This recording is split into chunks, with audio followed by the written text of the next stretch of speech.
हरदी लागे जान। जी हाँ दोस्तों, इसका ट्रेसर कल रिलीज हुआ था 25 तारीख को और इसका फुल वीडियो 26 तारीख को रिलीज होगा। रिलीज होने से पहले ही इनका पर चोरी का इल्जाम, जी हाँ सौरभ ऐश्वर्या का इनका चोरी का इल्जाम लगा रहे हैं, जो कि वीडियो क्लिप हम आपको दिखाएंगे। और लाइक करें, हमारे वीडियो को शेयर करें, जरूर करें। दोस्तों सिर्फ सौरभ ऐश्वर्या इल्जाम नहीं लगा रहे, कई सारे भोजपुरी के स्टार है जो कि खेसारी लाल की दावा कर रहे हैं कि मेरा गाना चोरी कर लिया है। अगर गाने चोरी का नहीं है तो खेसारी भैया लाइव आकर के क्लियर करेगी इस गाने को। अब दिखाते हैं आपको सौरभ ऐश्वर्या के लाइव वीडियो क्लिप।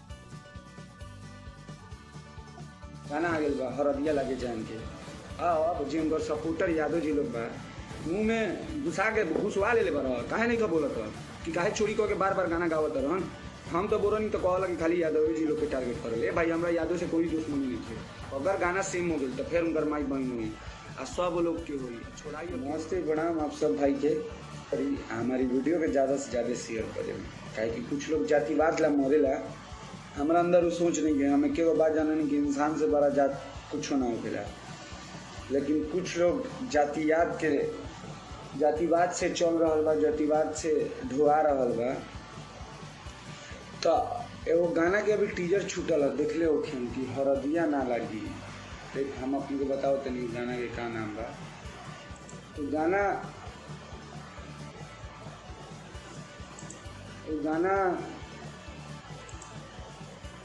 देखिए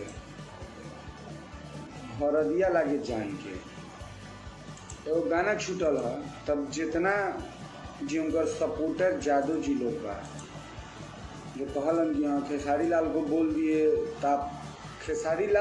दिए ताप हमको बोल दिए। तो हम पूछन का है, तब भाई हम तो जादू है तो हम भी जादू हैं। ठीक, अच्छा बात है। तो इससे पहले भी तो गाना कोई गाया था, इससे पहले भी गाना गाया था। उस लड़का का नाम हम आपको बता रहे हैं, रुक जाइए।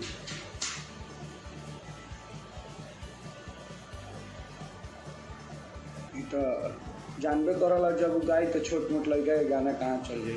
तो कोई लड़का गाना, हाँ 1 महीना पहले गाना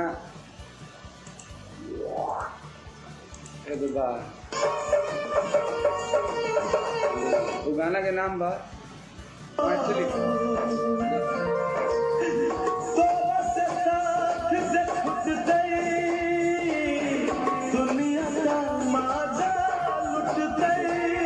गाना आ गया बा हरदिया लागे जान के अब जी उनकर सपोर्टर यादव जी लोग बा मुँह में घुसा के घुसवा ले बा काहे नहीं बोलत कि काहे चोरी करके बार बार गाना गावत रहन।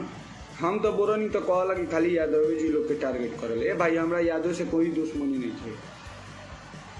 हम कभी यादव समाज के बारे में कुछ नहीं बोल सकत, उतना हमारे पावर नहीं थे। लेकिन गलत करे वाला के छोड़ियो नहीं सकत, इतना पावर बा। गलत करब तो सुने ला कैपेसिटी रख। तू गाना चोरा के गइब तो चोरे न कहब, तू गाना उठा के गइल चोरी करके गइल काहे गइल गइब तो गाली ना सुनब। अगर गाना सेम होई नु है सिंगरवा से तो फिर एगो वीडियो अपलोड करे आ तब देखिए टेलरे रही। यही ला पेजे बनल बा, इहे खातिर पेज हरदिया लागे जान के दोसर एगो मैथिली सॉन्ग बा।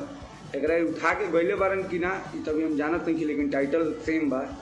तो टाइटल सेम बा तो विरोध तो होबे करी। आ दूसर चीज़ भाई वीडियो के तनी शेयर कर दी कि वीडियो उनका लग पहुँच जाए। अगर गाना सेम हो गई तो फिर उनकर माई बहन हुई आ सब लोग के हुई आ छोड़ाई अब केकरो नहीं के जाए। तो अपने लगिन यही तरह हमरा पर प्यार आशीर्वाद बनाई वीडियो के एक बार शेयर लगा दिन तनी कि ताकि पहुँच जाए उनका लग। खुलियाम विरोध करते हैं और करते रहेंगे। गलत कीजिएगा तो गाली सुनिएगा, सही से रहिएगा तो इज्जत मिलेगा।